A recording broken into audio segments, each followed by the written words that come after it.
The day you tell yourself you suck is when you suck. And that's tougher for me to get over now than somebody else telling me.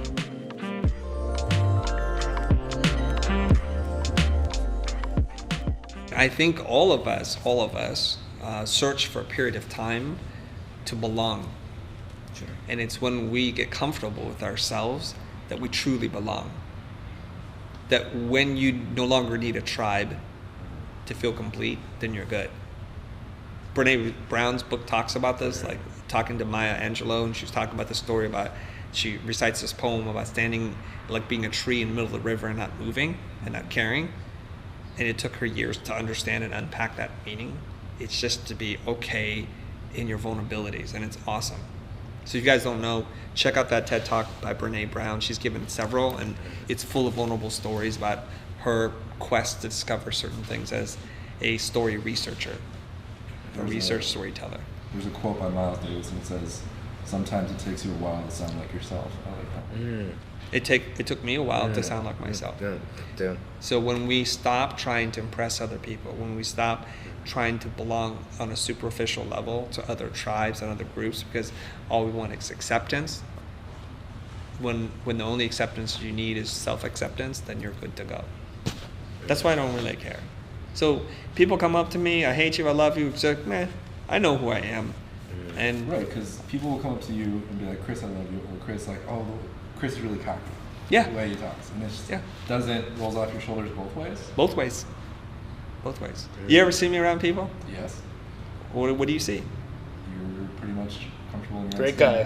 skin. Great boss. Best guy ever. No, just like I've been this way for a really long time. When I do work and it was presented in class, I aspire to be the best, so I put in a lot of time, energy, and effort. I think helped with some talent, and people were like, "Oh, that's amazing." I'm like, "Thank you." "Oh, that was terrible." "Okay, thank you." Didn't really. Just this is it. I'm living in my own universe now because I know that I'm the best judge of my own work at this point, and I'm gonna do what's right. I know when it sucks, so when you tell me it sucks, you're only affirming what I already know. I'll do better next time. And when it's good, and you say it's good, I don't feel like that built me up like I'm this amazing design beast. I worked really hard on it, and I objectively looked at it and tried to make it as best as possible. I'm totally okay with that. So I'm not going to respond to that too much. So my whole thing was try to be even-keeled, And I started to do this thing, and it sounds really weird. I modeled myself and my emotional state after Spock, of all people, which my therapist said, "I feel sorry for you," that kind of thing. Somebody that hasn't watched Star Trek, you want to give me the Yeah, he's a Vulcan. So Okay. Vulcans are related to humans in a way, Okay. and they've learned over millennia to strip away emotion because emotion clouds judgment. Okay. So they're purely logical creatures, right? They're logical humans, basically. And they have superior intellect, they have superior strength, they have everything that a human should aspire to be, and they stripped out the emotions. So I said to myself, after feeling really hurt over relationships that didn't work out, it's like, if having emotions means I can have the highest of highs and the lowest of lows, I'd rather clip off the high and clip off the low. Like you're sending it through a sound limiter, and I'm gonna take the peaks and I'm gonna take the bass and cut it out. Because I feel like that's what emotion does. It gives you high highs and low lows. So you're trying to get rid of that, so you're Just trying to compress it. Yeah. So for some people, when you compress sound too much, it sounds a little funky. And maybe that's the way it is. Because I don't want to be ruled by emotion. I want to do what's right.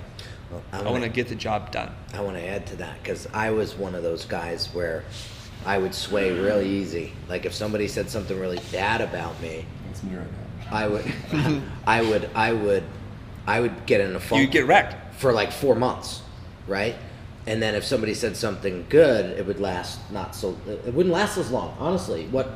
I use this, I don't know where I got this from, but it's stuck. Just because somebody says you suck doesn't mean you suck. The day you suck is when you tell yourself you suck. So how you speak to yourself, and we went through this when I was going through some really tough times. That's when Chris and I really started talking on a regular basis. he said you got to find that internal happiness inside, like that external validation that you have been running your life on for all this time. It doesn't work. Look at where you are right now. If it worked, you wouldn't be here. And I'm like, holy crap. And then I started to really think, like, yeah, the day you tell yourself you suck is when you suck. And that's tougher for me to get over now than somebody else telling me. I think there's like African proverbs that talk about this, something I'm going to butcher, but if there's no enemy within, then no enemy without can do harm to you. And the worst, and it's like if we look at everything in our life that is an assault on us, then we need to realize the number one enemy we have is the enemy within. Mm-hmm. Right? So if you don't believe something to be true, when somebody says it, how could it hurt you?